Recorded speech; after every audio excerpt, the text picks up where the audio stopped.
नमस्कार साथियों, मेरा नाम है सुरेंद्र सिंह और आप देख रहे हैं एसएम न्यूज़। जो लोग बोलते थे कि बसपा सुप्रीमो बहन कुमारी मायावती सड़कों पर नहीं आती हैं, लेकिन एक नज़ारा मैं आपको दिखा देता हूं। ये सतना एमपी का नज़ारा है और सड़कों पे नज़र आ रही है बसपा। पहले आप वीडियो देख लीजिए। जिंदाबाद जिंदाबाद बहुजन समाज पार्टी जिंदाबाद जिंदाबाद बर्खास्त करो, पुलिस कर्मी को बर्खास्त करो, बर्खास्त करो, बर्खास्त करो। साथियों, आपने ये वीडियो देखा और सतना के जो बड़े पदाधिकारी हैं वह सड़कों पर हैं, पुलिस मुख्यालय पर आके धरना प्रदर्शन दे रहे हैं। और प्रदर्शन किस बात को लेके कर रहे हैं, लेकिन वह मैं खबर आपको बताऊंगा। बहुत अहम खबर है, शुरू से आखिर तक वीडियो पे बने रहिएगा।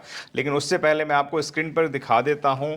मैंने सर्च करा कि दलितों पर अत्याचार क्या हो रहे हैं, तो यहाँ पे सबसे पहले बीजेपी और अंबेडकर विचारधारा दिखाई जा रही है। ये बीबीसी की खबर है, मैं आपको कोई लोकल नेटवर्किंग की खबर नहीं दिखा रहा हूँ, आप देखिए। और खबरों की अगर हम लोग बात करते हैं तो आपने हाथरस का कांड भी देखा होगा। मेरठ के अंदर एक बच्चे को ईंटों से पीटा जाता है, ये अभी हाल फिलहाल की घटना है। मूछ रखने पे मार दिया जाता है, घोड़ी चढ़ने पर लोगों को बारात नहीं चढ़ाने दी जाती है और बड़े से बड़े विवाद हो जाते हैं। खुर्जा बुलंदशहर की खबर थी, जो एक फौजी था उसको भी बारात नहीं चढ़ाने दी क्योंकि वो दलित जाति से आता था। तो दलितों के ऊपर इतनी एक्रोसिटी क्यों है? जो वीडियो मैंने आपको दिखाया वह सतना से थी और सतना के अंदर एक 2.5 साल की बच्ची के साथ कुकर्म किया जाता है। साथियों, इस घटना की जानकारी जब हमने लेनी चाहिए तो एडवोकेट आदर्श बंसल जी हैं, जो दलित समाज से ही आते हैं, और उन्होंने क्या कहा इस घटना को, उसको हम लोग सुन लेते हैं। आपने जो मेरे को घटना भेजी है उसमें आपने मेंशन करा हुआ है कि मध्य प्रदेश के सतना जिले में एसपी ऑफिस के भीतर अछूतों का प्रवेश वर्जित है।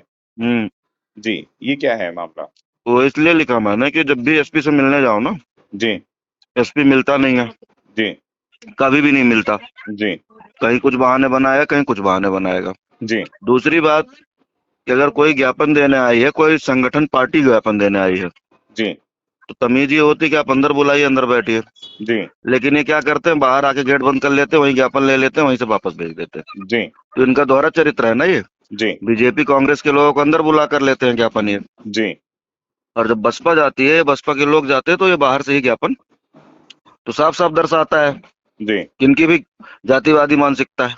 जी साथियों, आपने सुना कि किस तरीके से जो है जातिवादी मानसिकता के लोग जो हैं वह दलितों को थाने में नहीं घुसने दे रहे हैं। यानी कि उनकी सोच है कि दलितों का न्याय ना मिले, दलितों की रिपोर्ट ना लिखी जाए। लेकिन ये रिपोर्ट ना लिखी जाए, ये कैसी घृणित मानसिकता है? क्योंकि एफआईआर किसी की भी हो सकती है, कोई भी जाके कानून के दायरे के अंदर अपनी रिपोर्ट लिखवा सकता है। और एक 2.5 साल की बच्ची के साथ कुकर्म हुआ है, उसके बावजूद भी वहाँ की जो सरकारें हैं उनके कानों पर जूं नहीं रेंग रही है। और जो संविधान की फ़ोटो दिखा दिखाकर, चाहे वो कांग्रेस हो गई चाहे समाजवादी हो गए, इनको कोई फ़र्क नहीं पड़ता संविधान से, इनको कोई फ़र्क नहीं पड़ता 2.5 साल की बच्ची के साथ कोई कुकर्म कर जाए। आप समझिए कि समाजवादी के जो नेता बहुआ करते थे, जिन्हें नेताजी कहा करते थे, नेताजी का बयान भी आया था, इस पार्टी का बयान आया था कि बड़े लोग हैं गलतियां कर देते हैं। आप समझिए कि मैं कितनी गहरी बात कह रहा हूं कि बड़े लोग हैं गलतियां कर देते हैं।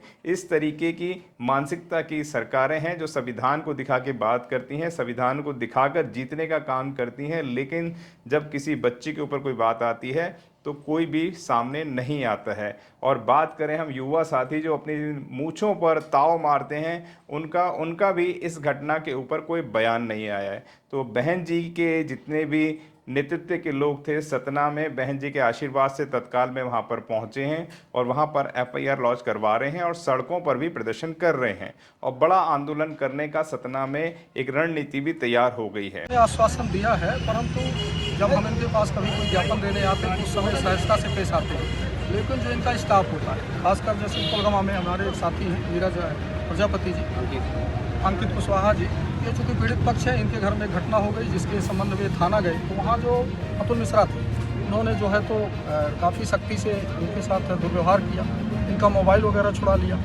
तो इन सारे मुद्दों को लेकर के हमने ज्ञापन दिया है और खासकर जो जिले के प्रमुख अधिकारी, चाहे एसपी हो चाहे एडिशनल एसपी हो या और अधिकारी हैं, उनसे भी हमारा आग्रह है कि ऐसी घटनाओं पर तत्काल ऐसे दोषी पुलिसकर्मियों पर उन्हें कार्रवाई करना चाहिए, निलंबित करना चाहिए, ताकि जो कानून का राज है वो स्थापित रहे और लोगों तक एक संदेश जाए।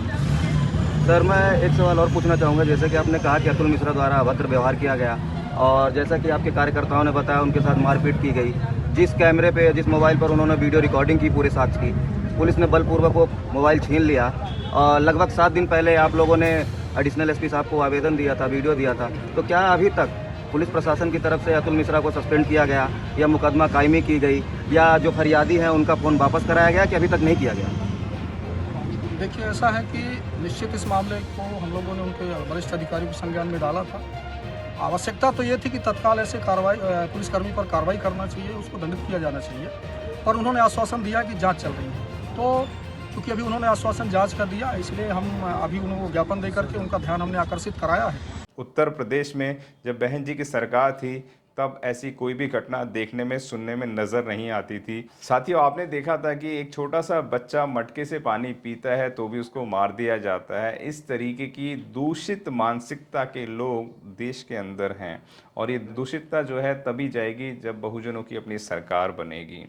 पूरा मामला क्या है इसको भी हमने जब वकील साहब से जाना तो इस मामले को एक बार हम दोबारा सुन लेते। क्या पूरा मामला है वह बताएं। यंग लड़का है तो गया था थाना जी एक दिन, हम लोग भी गए उसके साथ। जी तो पुलिस वाले तमाम बदतमीजी कर रहे थे, जी वीडियो बनाने की कोशिश की गई तो वीडियो छीन ली, मोबाइल जी छीन के रख लिया। जी पूरे मामले की जानकारी एसपी को कम से कम 6 से 7 बार दी गई, जी लेकिन एसपी ने कोई कानूनी कार्रवाई नहीं की। जी क्यों नहीं करी उन्होंने कार्रवाई? सतना जिला एसपी के लापरवाही के चलते जी सतना में एक 2.5 साल की बच्ची का रेप हुआ।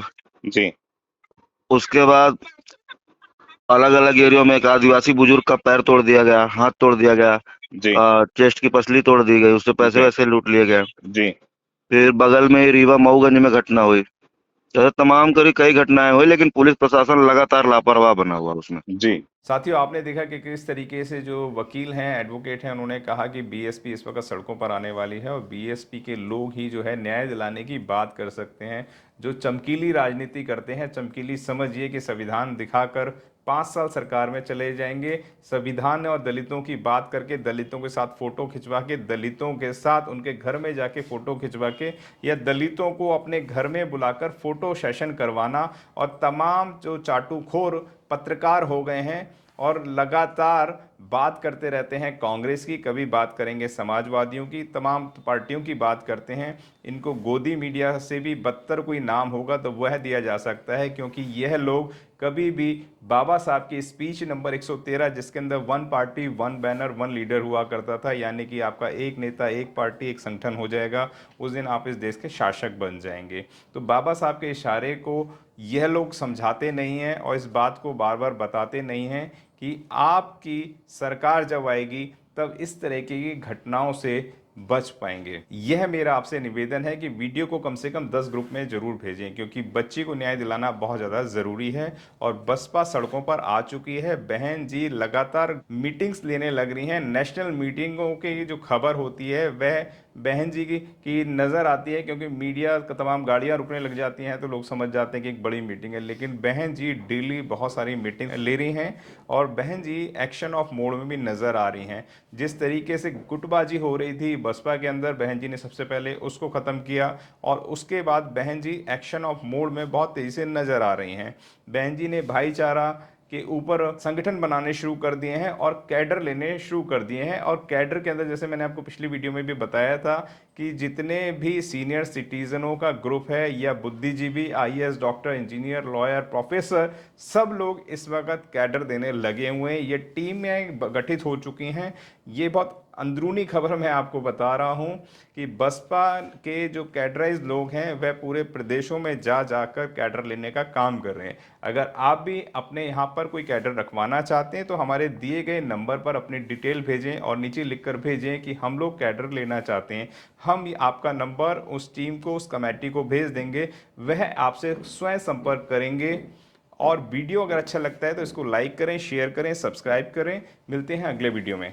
धन्यवाद। अगर आपने अभी तक हमारा चैनल सब्सक्राइब नहीं किया है तो सब्सक्राइब करें और घंटी का बटन बिल्कुल भी दबाना ना भूलें, ताकि सभी लेटेस्ट खबरें पहुंच सकें आप पे सबसे पहले।